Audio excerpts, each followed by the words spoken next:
Continuamos. Saludos y bendiciones. Vamos a la clase número 10 de lo que es la neumatología. Luego de haber tenido un pequeño receso, continuamos y vamos al tópico: ¿cómo produce, oiga, el Espíritu Santo el nuevo nacimiento? Vamos a analizarlo. ¿Cómo produce el Espíritu Santo el nuevo nacimiento?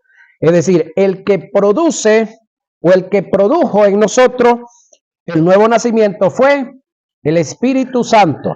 El que producirá en las personas que usted le está predicando, que usted les está enseñando, el que producirá en ellos el nuevo nacimiento también es el Espíritu Santo. Y si el Espíritu Santo, pastor, es el que produce el nuevo nacimiento en un individuo, debiera ser el Espíritu Santo el que se adjudicara la paternidad, y no se la adjudica. Jesús, con su muerte y resurrección, nos compró y no se adjudica tampoco nuestra paternidad. Jesús está en la posición de nuestro hermano mayor, el primogénito entre muchos. El Espíritu Santo es nuestro consolador y el que se adjudica nuestra paternidad es Dios. Ahora tenemos gente erróneamente, lamentablemente, pastor, adjudicándose supuestas paternidades, porque no existen, son supuestas paternidades. Y de paso, hemos oído de pseudos apóstoles diciéndole a su gente, cuando deciden irse a congregarse en otra iglesia: bueno, si tú te vas a congregarte en otra iglesia, te voy a quitar los genes de mi paternidad. ¿Cuáles? ¿Cuáles? No entiendo eso. Vamos a la Biblia. O vamos a la guía que está basada en lo que dice la Biblia. ¿Cómo produce el Espíritu Santo el nuevo nacimiento? El nacimiento en el Espíritu para el entendimiento humano es como el viento, cuyo origen y destino es desconocido. El Espíritu Santo obra más allá del entendimiento del hombre, así como nadie ha llegado a conocer la ley del viento, ni su origen, ni su final. Así nadie puede entender cómo se produce el nacimiento en el Espíritu. La acción del Espíritu Santo es soberana, misteriosa e incomprensible. Jesús lo compara con el origen y el destino del viento. Tú puedes oír, ¿sí?, y sentir el viento, pero no sabe de dónde viene ni a dónde va. Puede que no entienda cómo y por qué sopla el viento, pero puede sentir y puedes observar sus efectos en las nubes y en los árboles. Así es el nuevo nacimiento en el Espíritu. No sabes cómo se produce, pero puedes ver sus efectos en las vidas de los hombres que han nacido de nuevo.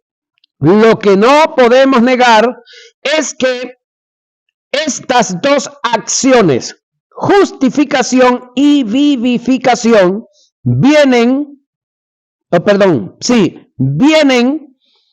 y las produce el Espíritu Santo, aunque no entendemos cómo se produce.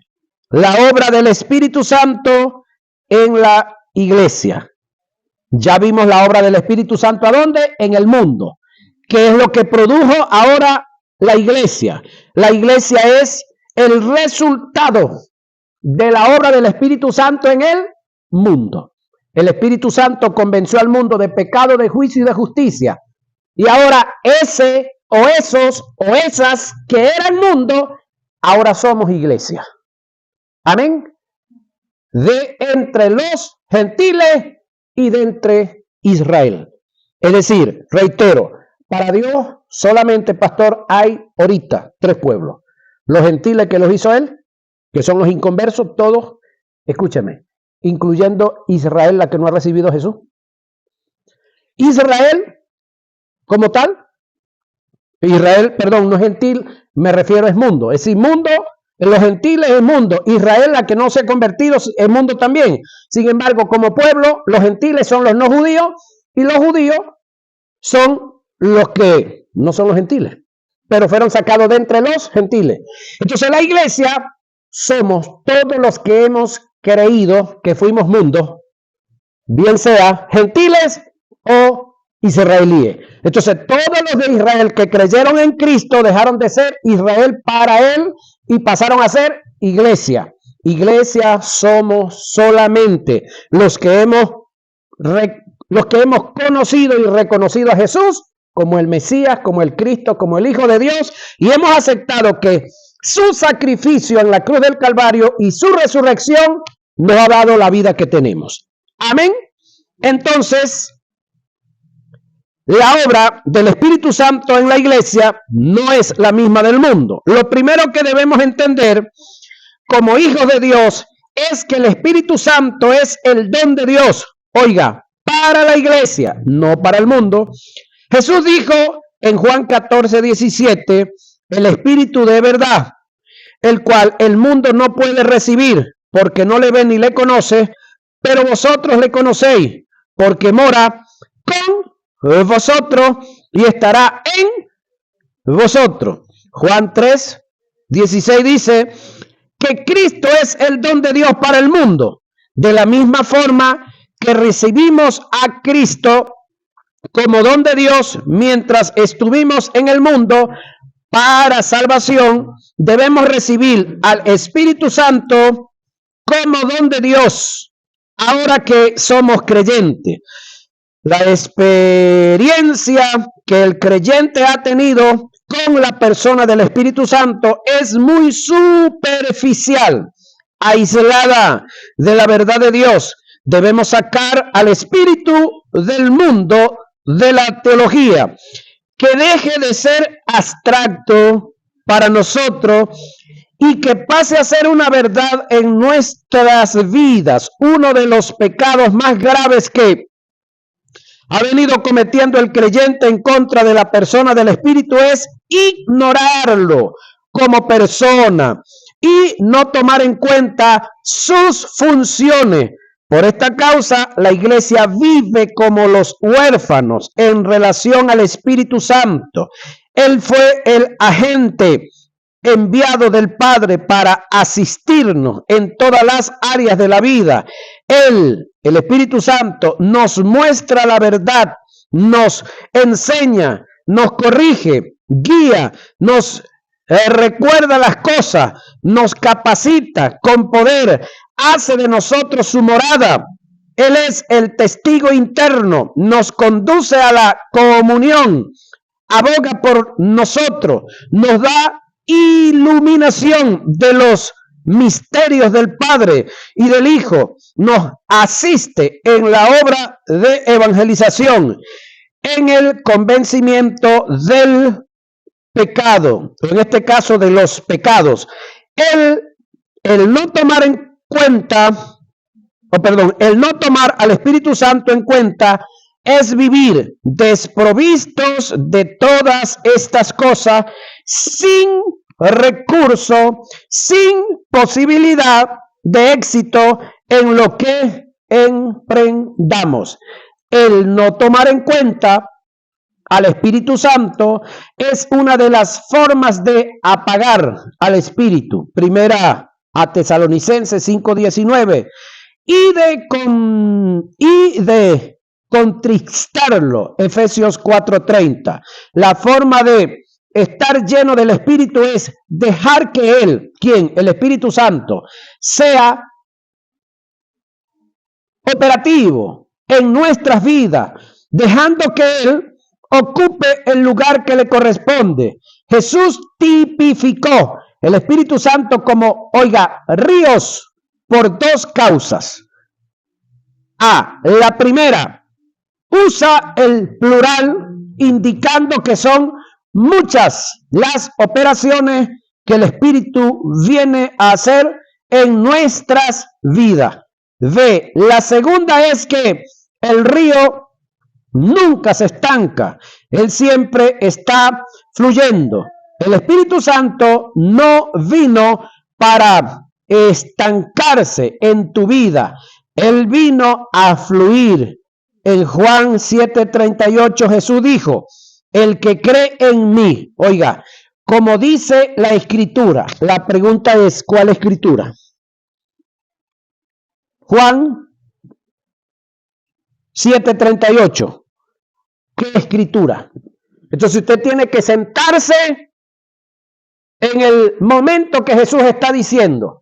¿Qué Escritura había escrita para el momento que Jesús dice lo que dijo? ¿Qué había escrito? La ley, los salmos y los profetas. ¿De qué está hablando? De las más de 330 profecías que habían ¿de quién? De Cristo Jesús. Por eso es que cuando Juan manda a preguntarle a Jesús que si él era o esperarían a otro, ¿cuál fue la respuesta de Jesús? Dígale a Juan que los ciegos están viendo. Dígale a Juan que los endemoniados son liberados. Dígale a Juan que los paralíticos se levantan. Y dígale a Juan que el evangelio le está siendo predicado a los pobres. Él no dijo, sí, dígale a Juan que yo soy. ¿Cómo? ¿Qué va a pasar, Juan? Ahora estás perdido, ahora está... No, no. Él está recordando lo que Juan sabía de lo que estaba escrito acerca de él. En pocas palabras, dígale a Juan que si antes de mí ha venido otro que los demonios chillan y piden espacio para salir corriendo. Pregúntenle a Juan si antes de mí ha venido otro que haya recibido la vista. Pregúntenle a Juan si hay otro que con 2 panes y 5 peces ha alimentado 5,000 hombres sin contar la mujer y los niños. Pregúntenle a Juan si hay otro al cual él bautizó. Y cuando lo estaba bautizando, el Espíritu Santo descendió sobre él y se posó sobre él como paloma. Y ya él había recibido una información de que sobre quien él viera físicamente con sus ojos, el Espíritu descender sobre él y morar sobre él, ese era el Mesías, el Cristo. Recuérdenle a Juan lo que él sabe. No le estaba dando información nueva. Lo estaba llevando a recordar lo que ya él sabía. Entonces, esa es parte de lo que es la grandeza de lo que se estaba moviendo en Jesús. Y de que venía pues la parte ahora de la persona del Espíritu Santo. Ahora, Jesús, hablando por el Espíritu, nos dice como ríos. Ya lo vimos por qué. El que cree en mí, como dice la Escritura, de su interior correrán ríos de agua viva. Para que tengamos una idea de lo significativo que es el Espíritu Santo en la vida de un creyente, voy a hacer un recuento para analizar los riesgos que Jesús tuvo al decir estas palabras en la fiesta de los, oiga, tabernáculos que acaban de pasar la semana pasada del mes pasado. Esta fiesta de los tabernáculos en Israel acaba de pasar la semana pasada, el mes pasado, que de paso se cree que en esa fiesta es que nació Jesús. Para algunos, hablando de la nación, los que dirigen la nación, ayer comenzó la Navidad. Si nosotros, como tal, tuviéramos que celebrar la Navidad, debiéramos de haberla celebrado desde el mes pasado. El problema es que de repente usted me pregunta, pastor, ¿y usted es que no celebra la Navidad? Tengo 38 años celebrándola. porque la palabra Navidad viene de natividad, de nacimiento. Y hace 38 años que yo nací en Cristo Jesús, no sé usted. Y realmente, legalmente, que esto se debió de haber dicho en Cristología, pero no se dijo, vamos a decirlo ahora. Legalmente Jesús no nació en diciembre, y menos el 24. ¿Cuáles son las razones? Cuando hablamos del tiempo del clima, las estaciones del tiempo, ahorita está comenzando el invierno para el Medio Oriente, pero el invierno allá no es como el de aquí, señoras y señores. El invierno de aquí, en esta parte del mundo, República Bolivariana de Venezuela misma, dijo uno, aquí llueve líquido, medio granizadito para allá, para Mérida, que este año mucha gente estaba sorprendida porque nevó mucho. Ahora, allá en el Medio Oriente, llueve es así como llueve en los picos en Mérida, granizadito, no es agua líquida, es hielo, el cual se posa sobre las casas, sobre la tierra, los árboles se llenan de hielo, los pequeños pozos o lagos que hay, arriba se les vuelve una capa de hielo, y ese es el invierno para allá, para el Medio Oriente, y dura 6 meses, comienza en octubre y termina en marzo. Si usted no me cree que tiene todo el derecho a hacerlo, vaya a la televisión, vea por televisión, haga el análisis de las estaciones del tiempo para allá. Entonces, en el mes que nos dicen, o que nos vendieron que nació Jesús, es el tercer mes del invierno, es decir, la mitad, es cuando el invierno está más recio, es cuando el frío está más intenso, es cuando ¿quién va a salir a un empadronamiento? ¿Qué rey se le ocurre decirle a la población, por decir algo de Villanueva, o decirle a todos los caseríos que están por este lugar, que bajen a Villanueva porque los tienen que censar? Si los caminos están llenos de nieve por todos lados. Entonces es un análisis que hay que hacer. El detalle es que ahorita en el mes de septiembre finaliza el invierno para comenzar el verano. Entonces hay un quiebre del clima. Es decir, el calor intenso del invierno comienza a cesar y comienza a refrescarse porque ya viene el invierno. Entonces, en ese tiempo es que se celebra la fiesta de los tabernáculos. ¿Qué son las fiestas de los tabernáculos? ¿Conocen un poquitico sobre eso? Bueno, la gente abandona sus casas naturales y se va a un terraplén, a un terreno, y hacen enramadas, hacen chozas, hacen ranchos o carpas, ahorita en lo más moderno, hacen carpas. Eso tiene varios significados. Pero el detalle es que Jesús nació en esa fiesta. Y en esa fiesta aquí es donde también se arriesgó. En esa fiesta es cuando él dijo, el que cree en mí, como dice la Escritura, de su interior correrán ríos de agua viva. Y vamos a analizar un poquitico sobre ese tema. Ahora, la fiesta de los tabernáculos era anual, se celebra una vez al año.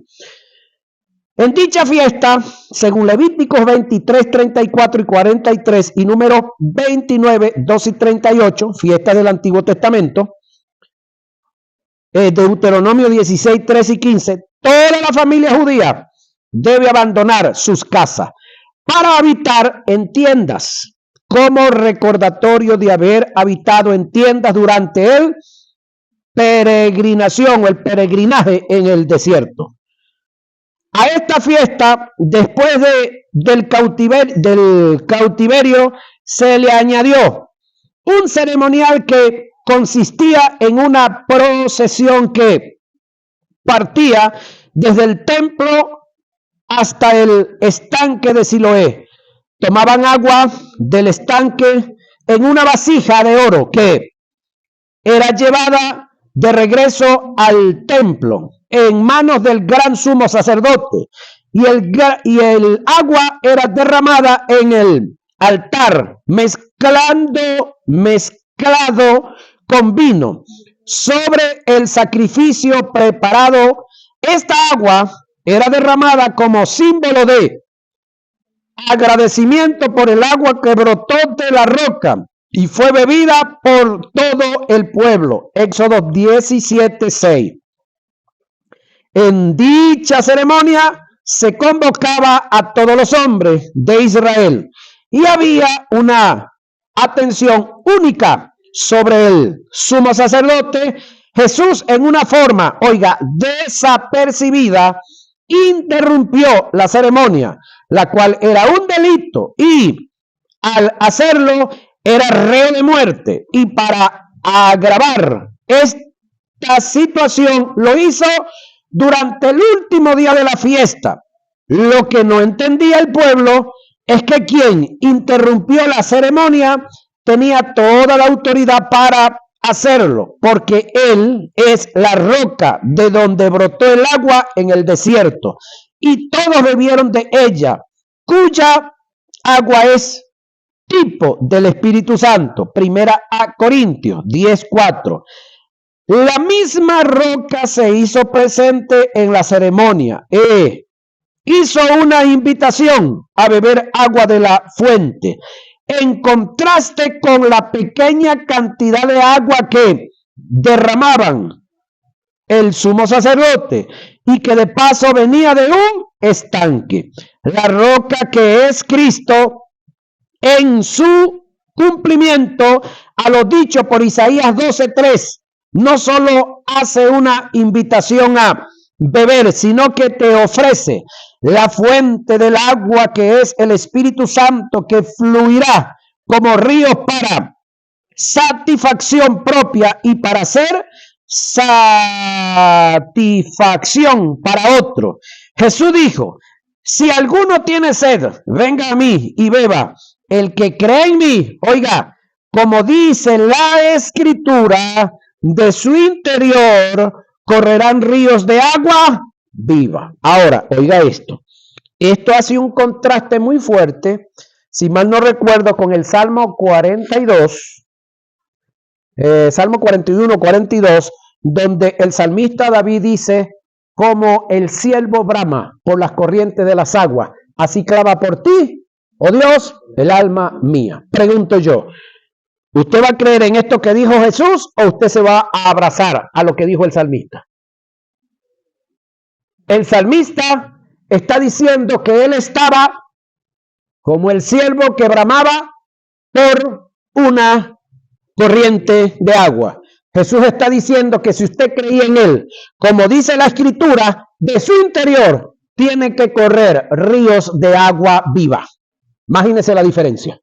Uno clama por un chorrito de agua, por un charco de agua, por una pipa de agua, por una represa de agua, y la Escritura le dice a usted y me dice a mí que si usted cree en Cristo, como está escrito, como Él, como Verbo, el Padre y el Espíritu Santo establecieron en el Antiguo Testamento, entonces de nuestro interior ahora tiene que correr ríos de agua viva. Parece que eso no tiene un contraste, ¿o sí? Una cosa es que usted tenga un vaso de agua y otra cosa es que tenga una pipa yo.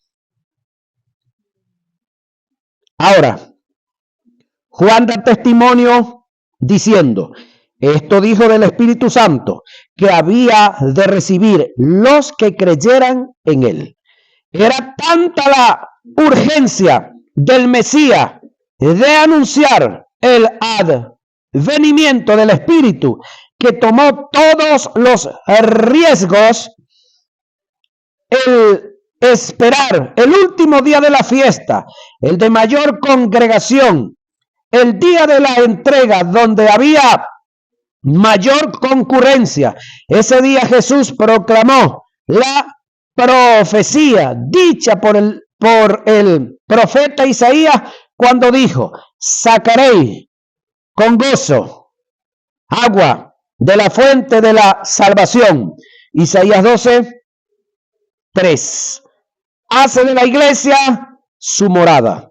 Lo primero que hay que tomar en cuenta es que el Espíritu Santo, oiga, nunca pudo hacer morada como habitación en las personas del Antiguo Testamento. Él solo venía, hacía la obra y luego se ausentaba. Y esto lo hacía solo en 4 tipos de personas: para una tarea específica en el respaldo del llamado que tenía, que son reyes, profetas, jueces y sacerdotes. Sobre estos el Espíritu Santo solo posaba, oiga, no moraba, posaba de vez en cuando, de cuando en vez, caso fortuito. Juan 1, 32 al 33 corrobora lo antes mencionado. También dio Juan testimonio diciendo: vi al Espíritu que descendía del cielo como paloma y permaneció sobre él. Y no le conocía, pero el que me envió a bautizar con agua, aquel me dijo: sobre quien veas descender el Espíritu que desciende sobre él. El término permanecer, refiriéndose al Espíritu Santo en la vida de Jesús, no da indicios que sobre la primera persona en la que el Espíritu Santo vino a hacer su morada fue Jesús. Luego vino a hacerlo en la iglesia. Tome en cuenta esta verdad que a continuación voy a describir. Dios Padre se denomina, oiga, Dios por nosotros.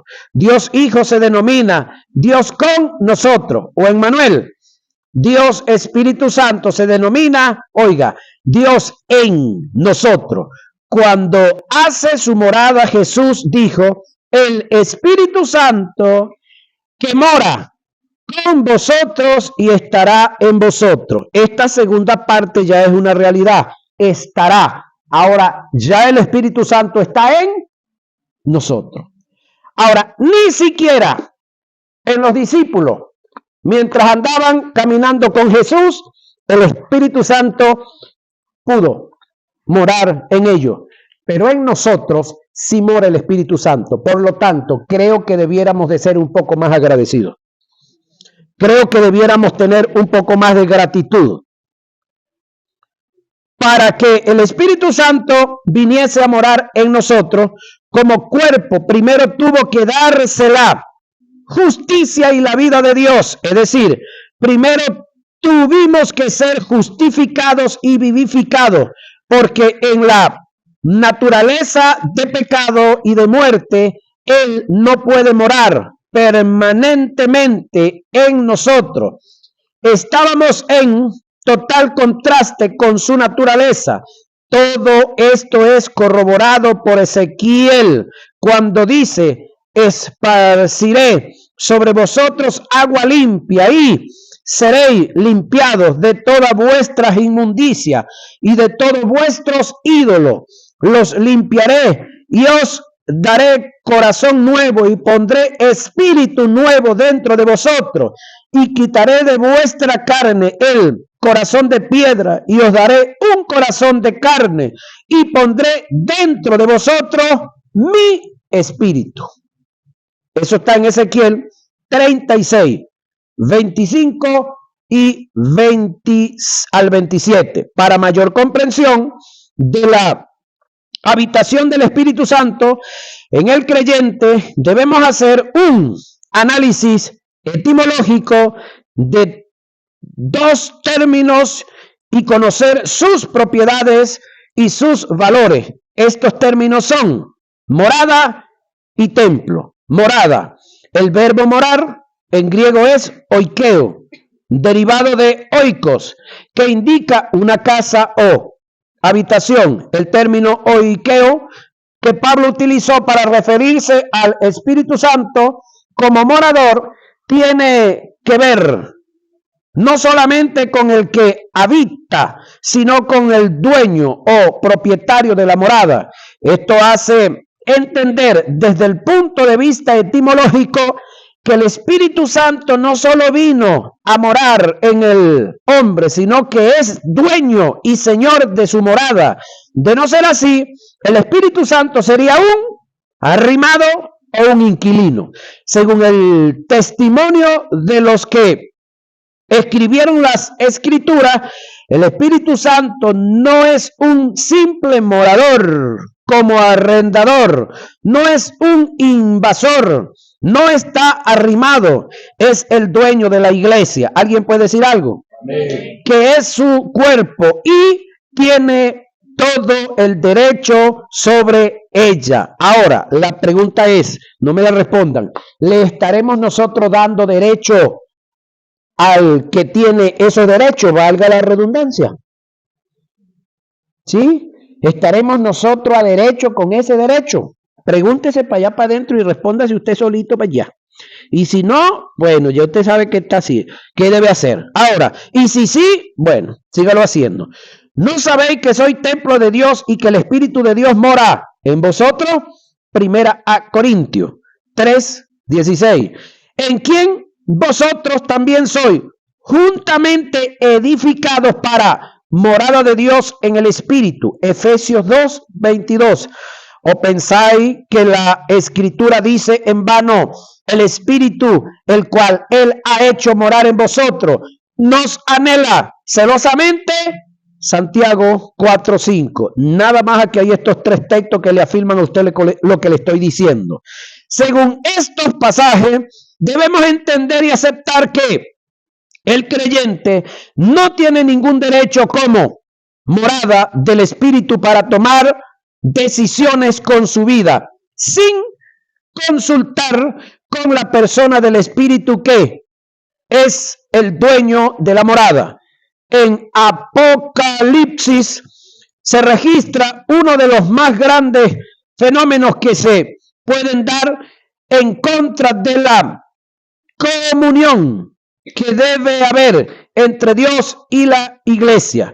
El pasaje dice, yo estoy a la puerta y llamo. Oiga, si alguno oye mi voz y abre la puerta, entraré a él y cenaré con él y él conmigo. Apocalipsis 3:20. Este texto nosotros lo sacamos del contexto y nos los llevamos cuando vamos a evangelizar para predicarle a los inconversos. Resulta que esto no tiene nada que ver con evangelizar y no tiene nada que ver con inconversos.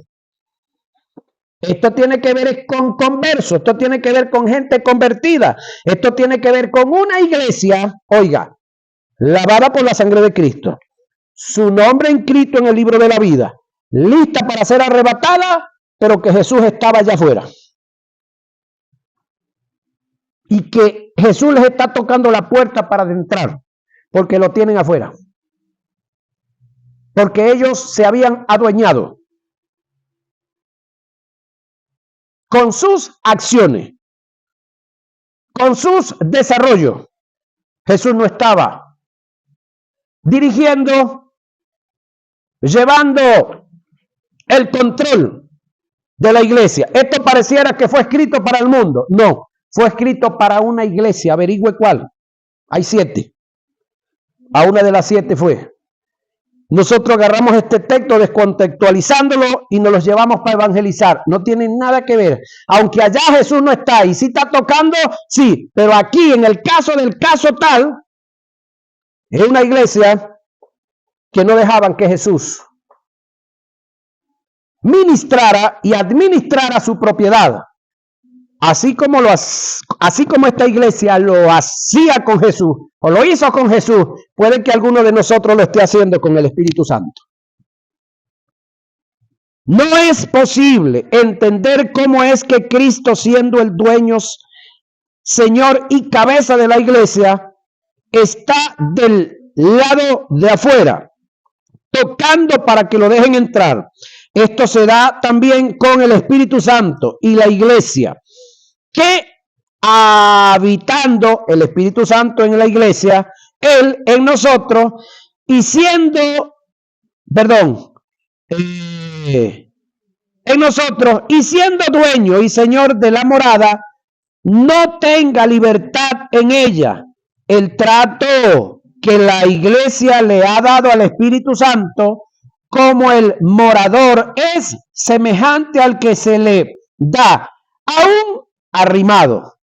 ¿Cómo se porta usted con los arrimados? Un arrimado, al pasar el tiempo, estorba, cansa, obstina, roba la privacidad, y por esta causa se busca la forma de salir de él, quizás en una forma declarada y directa, no sintamos ni hagamos esto en contra del Espíritu Santo, pero nuestros hechos lo afirman. Al tener poca intimidad y comunión con el Espíritu Santo que se refleja en el hecho de tomar decisiones y hacer con nuestros cuerpos lo que queramos sin consultar con Él, con el Espíritu Santo, siendo Él quien, el Espíritu Santo, el dueño y Señor nuestro, al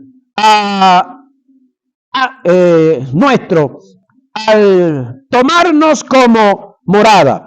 Nunca olvidemos esta verdad. Nadie puede venir a hacer con nuestra casa lo que le venga en gana. Eso es desde el punto de vista físico. De igual manera, nadie, incluyéndonos como personas, puede tomar decisiones en nuestras vidas y con nuestro cuerpo, sino aquel que es el propietario de la morada. Esto es el Espíritu Santo. Mi pregunta es, ¿será que usted y yo estamos en mutuo acuerdo con la persona del Espíritu Santo cuando estamos tomando ciertas decisiones? Es decir, ¿será que nosotros estamos en sintonía con el Espíritu Santo para decir lo que andamos diciendo y para hacer lo que estamos haciendo? Pregunto los que estamos en liderazgo, pregunto los que estamos en ministerio. ¿Será que cuando voy a tomar una decisión como líder o como ministro, consulto primero al Espíritu Santo? ¿O consulto a un amigo mío que tengo en el Tocuyo, luego consulto con otro que tengo en Barquisimeto, luego con otro que tengo en Ares y otro que está en Colombia? Y al Espíritu Santo, pues, ni pendiente. O consulto con el libro que tengo, con la revista que tengo, consulto con el video que veo por televisión, y al Espíritu Santo, pues, no me interesa. Pregunto. Esa se la responde para dentro usted.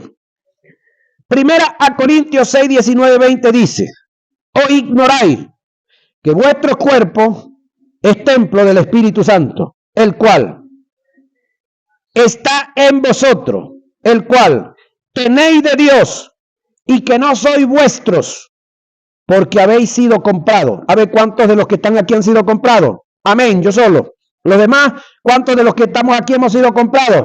Amén, ajá. Habéis sido comprados por precio, y precio de sangre, ¿no? Glorificad pues a Dios en vuestros cuerpos y en vuestro espíritu, los cuales son de Dios, porque usted no es suyo ni yo soy mío. Templo, en griego aparecen dos términos para hacer referencia a esta palabra. Pasemos a definirlo. Hieron se usa para hacer referencia al edificio con sus recintos y sus utensilios. Hechos 19, 27. Y primera a Corintios 9, 13. Eso es templo o hieron. Now, este es el término que se utilizó en el Antiguo Testamento para hacer referencia al lugar santísimo, llamado el santuario, lugar donde se encontraba el arca del pacto. Levíticos 16, 15 y 16. En este lugar solo podía entrar el sumo sacerdote una vez al año. Esto nos muestra lo serio del asunto. En cuanto a este lugar, como morada de Dios, no todo el mundo podía entrar. Pablo no solo afirma que nosotros como sacerdotes tenemos acceso al lugar santísimo, sino que somos la morada, el santuario, el templo y la casa de Dios. Primera a Corintios 3:16 y segunda Corintios 6:16. Efesios 2:21 y 22. Santiago 4:5. Esta verdad parece que muchos no le han dado importancia al vivir en una forma desenfrenada, cayendo en libertinaje, profanando el santuario de Dios.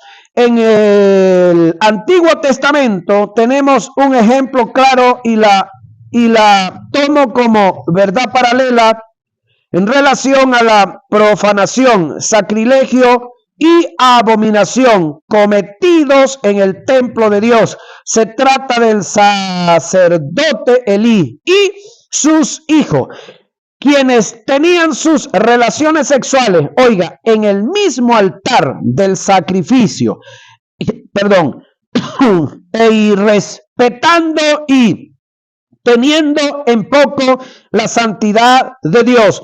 Por tal acción fue rechazado el sacerdocio de Elí y se procedió a la muerte de sus hijos y de él también el mismo día. Y de paso, eran hombres casados que estaban adulterando y escogían ese lugar para más desgracia de ellos. Primera de Samuel 2, 22 y 35. ¿Qué me dice a mí que Dios va a ser, oiga, tolerante ante tanto pecado cometido con premeditación y alevosía, donde prestamos y cedemos nuestro cuerpo, que es templo del Espíritu Santo, para tal acción, cometiendo sacrilegio, entrando en profanación y detracción, cosa que es abominación ante el Espíritu eterno? Pablo es claro en el asunto, exhortando a los creyentes que viven en este estado de pecado, con el fin de que se condujeran en santidad. Primera a Corintios 6, 12 y 20. Todas las cosas me son lícitas. ¿Cuáles son las cosas que me son lícitas? Lea los textos de atrás para que pueda saber cuáles son las cosas que son lícitas. Sin embargo, mas no todas me convienen. ¿Cómo se llama eso? Sentido de conveniencia. Todas las cosas me son lícitas, nuevamente, mas yo no me dejaré dominar de ninguna. Dominio propio, la vianda para el vientre, es decir, todo lo que es comida es para la panza, eso es natural. Y el vientre para la vianda, eso es natural. Pero tanto lo uno como las otras destruirá Dios. Pero el cuerpo, oiga, no es para la fornicación, sino para el Señor, y el Señor para el cuerpo. ¿No sabéis que vuestro cuerpo son miembros de Cristo? Quitaré pues los miembros de Cristo y los haré miembros de una ramera, pregunta él. Sin embargo, no crea que el único pecado que hay es juntarse con una ramera. ¿Quitaré yo la lengua de adorar al Señor y me pondré a hablar chisme? Esa no nos da, ¿verdad? ¿Quitaré yo la lengua de adorar a Cristo y la usaré para levantar falso testimonio contra mis hermanos? ¿Quitaré yo la lengua santa que tengo y la pondré para maltratar la vida de otro y de otra? ¿Para malponerlo? De ningún modo. ¿O no sabéis que el que se une con una ramera es un cuerpo con ella? Porque dice, los dos serán una sola carne. Pero el que se une al Señor, un espíritu es con él. Huid de la fornicación y cualquier otro pecado. No solamente hay que huir de la fornicación. Que el hombre cometa. Esta está fuera del cuerpo, mas el que fornica contra su propio cuerpo peca. Y seguimos por acá. ¿O ignoráis que vuestros cuerpos es templo del Espíritu, el cual está en vosotros, el cual tenéis de Dios, y que no sois vuestro, porque habéis sido comprados por precio? Glorificad pues a Dios en vuestros cuerpos y en vuestro espíritu, los cuales son de Dios. Amén. Eso está en Primera a Corintios 6, 12 y 20. Amén. Ok. Nos preparamos para la próxima clase. Llegamos hasta aquí.